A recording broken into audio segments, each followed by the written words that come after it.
நம்முடைய பிதாவாகிய தேவனாலும் நம்முடைய இரட்சகராகிய இயேசு கிறிஸ்துவினாலும் உங்களுக்கு கிருபையும் சமாதானமும் உண்டாவதாக.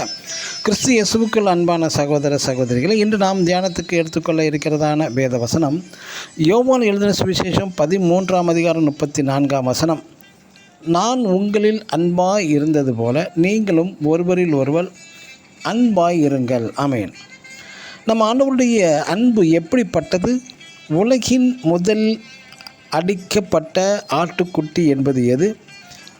உலகின் ஆதாம் ஏவாள் பாவம் செய்து வீழ்ந்தபோது அவர்கள் நிர்வாணிகளாய் இருந்ததினால் அத்தி இலைகளை போர்த்து ஒளிந்து கொண்டிருந்தார்கள். ஆனால் ஒரு ஆட்டுக்குட்டியை அடித்து அதன் தோலையை அவர்களுக்கு போர்வையாக மாற்றி அமைத்து தந்தவர் நம் தேவன்.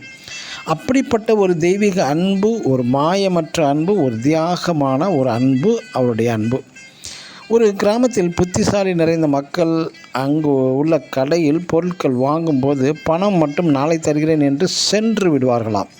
ஆனால் ஒரே ஒரு கடைக்காரர் மட்டும் ஒரு வாசகம் எழுதி வைத்து வியாபாரம் செய்து நன்றாக செய்து கொண்டிருந்தார். அது என்னவென்றால், இன்று ரொக்கம் நாளை கடன் என்று. அதனால் அந்த கடையில் கடன் நாளை நாளை என்று தள்ளி போட்டு கொண்டே போகிறது. ஆம், நம் தேவன் மகா அன்பும் நீடிய சாந்தமும் தெய்வீக அன்பும் கொண்டபடியால் கீழ்ப்படியாமல் தண்டனை பெற்ற ஆதாம் ஏவாளுக்கு தோல் உடையை போர்த்து விட்டார். இந்த கிராமத்து கடைக்காரர் போல நாம் ஒவ்வொருவரிடமும் காண்பிப்பது என்ன? இன்று எனது அன்பும் தெய்வீக அன்பும் நீடிய சாந்தமும் கிருபையும் உள்ளது, நாளை எனது நியாய தீர்ப்பு. இப்படியே தினமும் தள்ளி போட்டு கொண்டே போகிறார். நம் இயேசு கிறிஸ்து பூமிக்கு வந்து சத்தியத்தையும் கிருபையும் பிதாவின் அன்பையும் தந்து அவர் கிருபையும் அளவில்லாமல் தந்து கொண்டிருக்கிறார். அவரது நியாய தீர்ப்பை மட்டும் தள்ளி போட்டு கொண்டே இருக்கிறார். எப்படி என்றால், இன்னொரு வருடம் இருக்கட்டும், இன்னொரு வருஷம் இருக்கட்டும் என்கிறார். பிரியமானவர்களே, கிறிஸ்து நமது மீது பாராட்டின அன்பை தினம் நினைத்து நமது தேவனையே நேசிக்க வேண்டும். அது மட்டும் போதுமா? போதாது.